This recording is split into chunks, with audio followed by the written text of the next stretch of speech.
श्री स्वामी समर्थ. स्वागत आहे तुमचं स्वामीनिष्ठा या आपल्या यूट्यूब चॅनलमध्ये. तर मैत्रिणींनो, मकर संक्रांत जवळ आलेली आहे.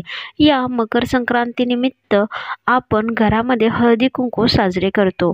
या हळदी कुंकू साजरा करण्यामागे तसेच या हळदी कुंकवाला वाण देण्याची सुद्धा आपली परंपरा आणि प्रथा आहे.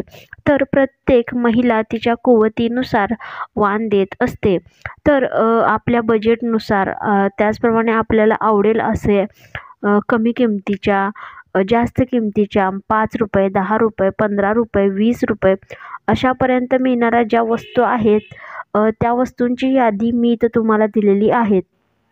अगदी 5 रुपयाची सुद्धा वस्तू आहे, 10ची आहे, त्याचप्रमाणे 15 आणि 20 यातील कोणती वस्तू आहे जी तुम्हाला सुटेबल होईल. कारण वाण हा एका महिलेला द्यायचा नसतो, तो अनेक महिलांना द्यायचा असतो. जसं की 5 आहेत, 7 आहेत, कुणाकुणाच्या 15, 20 अशा महिला येत असतात. तर प्रत्येकीला आपल्या म्हणजे सर्व बजेट बघूनच वाण द्यावा लागतो शेवटी. तर इथं मी तुम्हाला बऱ्याच अशा वेगवेगळ्या ज्या महिलांच्या उपयोगी वस्तू आहेत, महिलांना आवडणाऱ्या, महिलांना लागणाऱ्या या सर्व वस्तू, तुम्ही यातील कोणतीही एक वस्तू आवर्जून तुम्ही याचं वाण देऊ शकता. तर या ठिकाणी मी तुम्हाला वेगवेगळ्या आयडिया दिलेल्या आहेत. म्हणूनच व्हिडिओ शेवटपर्यंत पहा. आणि तुम्ही जर अजूनही चॅनलवर नवीन असाल आणि चॅनलला सबस्क्राईब केले नसेल तर सबस्क्राईब करा, व्हिडिओला लाईक करा आणि यातील कोणती वाण वस्तूची आयडिया आहे जी तुम्हाला खूप आवडलेली आहे ती सुद्धा मला कमेंट करून नक्की सांगा. बघा, ह्या ज्या वाणाच्या ह्या ज्या वस्तू आहेत या सर्व तुम्हाला तुमच्या जवळपासची जी बाजारपेठ आहे त्या ठिकाणी मिळून जातील. कारण या मकर संक्रांतीनिमित्त बाजारामध्ये खास करून या सर्व वस्तूंचं एक वेगळं डिपार्टमेंट केलं जातं, ठिकाण केलं जातं.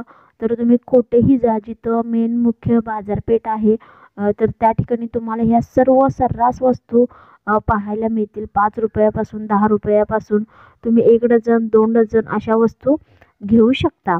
तर बघा, त्याचबरोबर तुम्ही यामध्ये काही खाण्यापिण्याच्या वस्तू आहेत त्यासुद्धा तुम्ही देऊ शकता. तर जसं की गूळ आहे, तिळाच्या वड्या, रेवड्या हे सुद्धा तुम्ही देऊ शकता. भांडीच दिली पाहिजेत असं काही नाही, किंवा ह्या सर्व वस्तूच दिल्या पाहिजेत असं काही नाही. तुम्ही खाण्याचा सुद्धा एखादा पदार्थ वाण म्हणून देऊ शकता. जशी गुळाची ढेप आहे, तर अशा वेगवेगळ्या वस्तू आहेत. तर एखादी कॅडबरीजसुद्धा तुम्ही देऊ शकता, चॉकलेट देऊ शकता.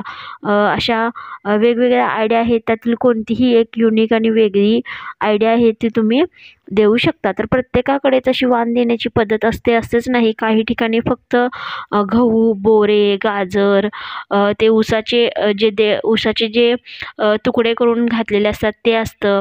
अशा वस्तू असतात, त्यासुद्धा वस्तू ओटीमध्ये भरल्या जातात. वंसात द्या किंवा नाही द्या, त्याने तर तुमची फक्त हळदी कुंकू देऊन ओटी भरली जाते. तर बघा, ही जी प्रथा आहे ती सध्याच्या काळामध्ये खूप पडत चाललेली आहे. तुमच्या घरामध्ये जर आधीपासून कोणी करत असेल तर तुम्ही करू शकता, नाही करत असेल तर नवीन प्रथासुद्धा पाडू शकता.